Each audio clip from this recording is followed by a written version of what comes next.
Welcome to the third tutorial on how to use SoundTrap.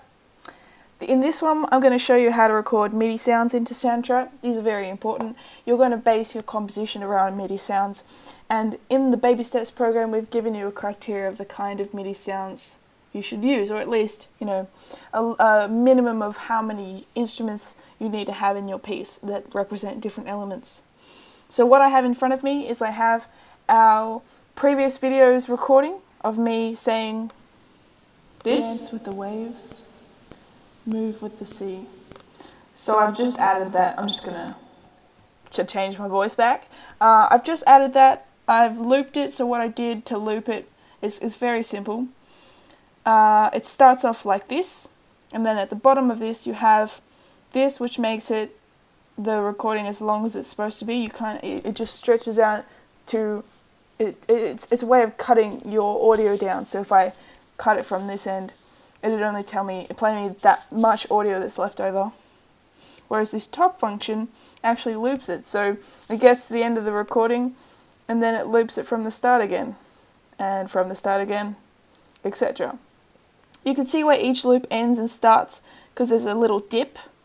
That's very useful because it shows you that in this case my recording goes for four bars. 1 bar, 2 bars, 3 bars, 4 bars. So what I'm going to do here is I'm going to add to that. I'm going to add MIDI instruments to that original sound. Here we go. So first things first, I'm going to add a new track. I'd like to start with my drum kit. I've got drum kit over here. I've clicked on it and it's given me a dubstepper drum kit, which sounds like this. Doesn't sound very acoustic-y like our model song, which is what I'm going to base mine on, I think. I've gone for kind of that ethereal vibe in the content of the lyrics, so I want to reflect that with my instruments. I've clicked on Machines Dubstepper to change my instrument, and I clicked on Kits, and then I'm going to have a listen to some of the sounds. So I've got 3 that I can use, this one, and this one, without upgrading to the full version, which is more than enough, to be honest. This is how this one sounds.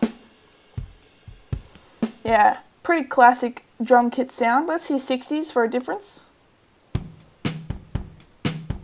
Cool. That's kind of funky. I like it. And then here's the final one. This is jazz. Yeah, big emphasis on the rim shots and the kind of clangier cymbal sounds. I think though, for mine, I'd like to use this one. So I'm going to double click on it and it's going to give me this. So what the setup below here is exactly what a drum kit would look like if you were sitting at the chair, okay? So we've got a bunch of different cymbals and they all sound different. So here's one, here's another, and here is the hi-hat, which is the last one, and it actually has 3 different ways of playing it. You've got this sound,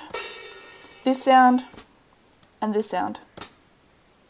It's kind of like a ringy, middle, not very ringy at all. So this one is definitely with the hi-hats firmly clamped shut. Then in terms of drums, you've got high tom-tom, medium range tom-tom, low tom-tom. A is bass drum, and D is snare, and then you also have the ability to rim shot on the snare, which is to hit the edge. That's how they sound. They're different. Okay, so I'm going to use my model piece as a model further, and I'm going to use its drum beat. It uses a basic rock beat, but then it kind of changes it just slightly, adds extra bass drum sound. Here we go. So I've got D for snare, A for bass drum, and I'm going to use the closed hi-hat for the hi-hat. Here we go. Let's use the metronome while we add it.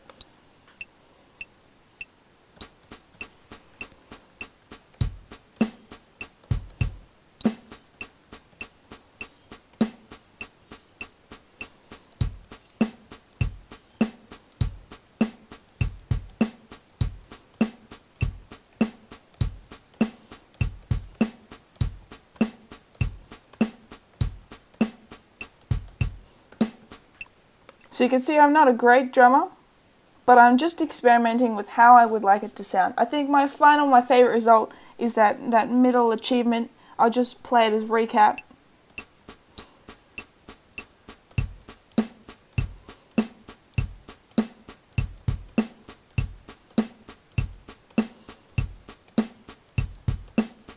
That's my favorite, that's my final go. So now that I like that sound, let's hear it alongside the mic. Here we go. So I'm going to get it set up again, and then I'm going to play it without recording it this time, just to hear how it sounds first. Dance with the waves, move with the sea. Let the rhythm of the water set your soul free. Dance with the waves, move with the sea. Let the rhythm of the water set your soul free. I think I like it. I think it sounds good. Okay, let's add it in for real. Let's add it in final go. I'm going to click record, it's going to count me in, and then we're going to add it in. Here we go. Dance with the waves, move with the sea. Let the rhythm of the water set your soul free. Dance with the waves, move with the sea. Let the rhythm of the water set your soul free. Dance with the waves, move with the sea. Let the rhythm of the water set your soul free. Okay, so I didn't have to record it for 3 loops worth, but the reason I did that is it might help me in picking my favorite take out of the 3 goes, because I can zoom in on that and then double click it. So I zoomed in by putting 2 fingers down on my trackpad and pulling them apart. Then I'm going to double click this line, and it's going to give me a MIDI representation, which I think is very cool. So here's the start, and I'm just going to mute here so you can watch it come up on the screen as it plays. Now the cool thing about SoundTrap is it will actually put them perfectly on the beat for you, so you don't have to worry about being completely in time. If you're a fraction off, it'll move it up a fraction so you're perfectly in time. It's very cool. So the way the squares work is it's the same way as up the top here. You've got these 2 squares for each semiquaver now, because I've zoomed it in. So this is beat 1, this is beat 2, this is beat 3, this is beat 4, and it's split it into semiquavers because that's what my snare is playing. It's playing 2 taps per beat. Now underneath this is the bass drum, and this is the snare. They are different. You can see that they're represented differently on the screen. So you can see that the first time I played this, I didn't add that double bass kick.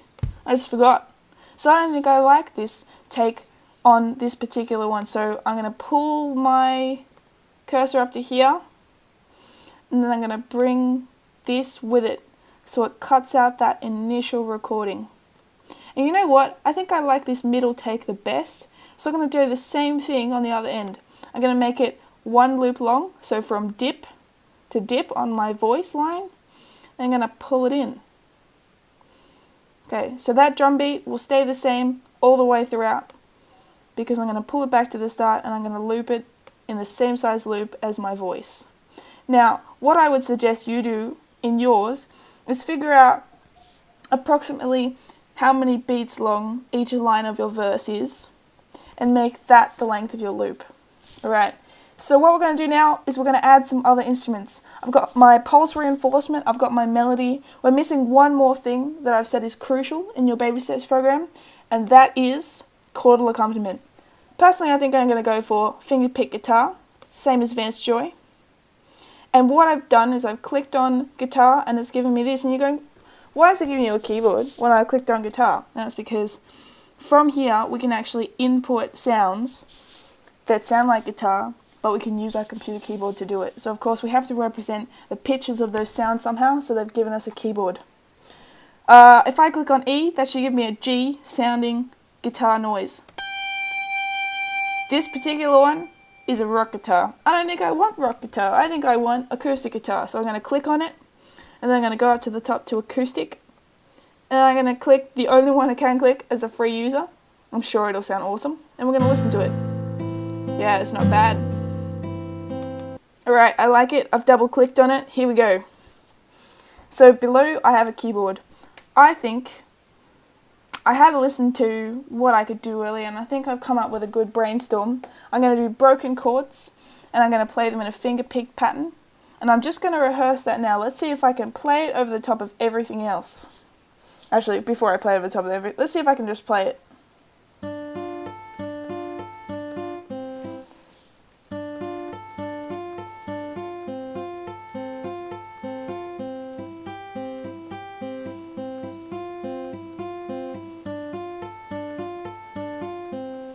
Oh, I screwed up. It's always worth practicing before you play it for real, even though it is a MIDI instrument and we can actually change the sounds after. So what I'm going to do is I'm going to throw caution to the wind. I'm going to record it now and let's see if I need to edit anything.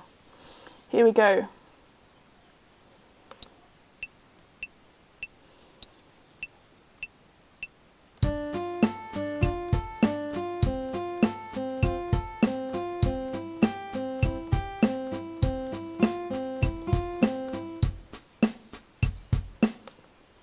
Not bad. I'm pretty happy with that take, but let's have a zoom in, because as human beings, we tend to be a little out. We're not robotic. We do make mistakes. Sometimes we hold notes for too long, and I'm sure that's what I did here. So to make it sound more uniform, it will sound a little robotic if you do this. It will sound a little robotic if you do this, but I still think it's worth doing. I'm gonna make all the guitar notes that I just played exactly the same length, so they play really nicely. So you can see here, that one's hanging off just a tiny bit. I'm going to pull it in.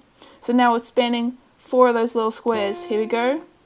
And now what I'm going to need to do is I'm going to need to fast forward through this, because it takes a little while. You've got to go through and you've got to fix every single note. So here we go, let's do it.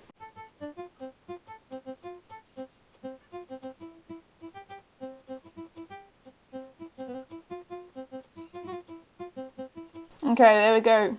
They're all set up, they're all perfectly the right length. Let's have a listen to it. Let's add voice in too. Here we go. Dance with the waves, move with the sea.